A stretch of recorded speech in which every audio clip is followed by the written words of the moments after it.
সব নারীদের স্বপ্ন দেখতে পছন্দ করে, স্বপ্ন ভালোবাসে, সবাই চায় সুখী হতে।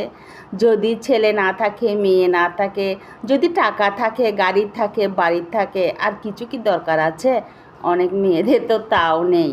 ঠকে ঠকে পদে পদে ঠকে মেয়েরা, এত অসহায়। ভাগ্য কি লেখা আছে আমি আজও জানি না, সত্যি বলছি, আজও আমি জানি না। তবে সৃষ্টিকর্তার উপর আমার এক বুক বিশ্বাস আর ভালোবাসা আছে। ভগবান বলেন, আল্লাহ বলেন, কারণ তিনি কখনো কারো পরিশ্রম, কারো নীরব কান্না অথবা কারো ধৈর্য বৃথা যেতে দেন না। আজ হয়তো সময়টা আমার খুব খারাপ যাচ্ছে, তবে হয়তো একদিন না একদিন আমার সময় অনেক ভালো হবে। জানি না, ভগবান উপর আমি ছেড়ে দিয়েছি। আজ হয়তো সময়টা অনেক খারাপ, কিন্তু আমি জানি একদিন ঠিকই তিনি আমাকে শ্রেষ্ঠ কিছু দান করবেন। তাই আমি অপেক্ষায় আছি, সব মেয়েরা অপেক্ষায় থাকে।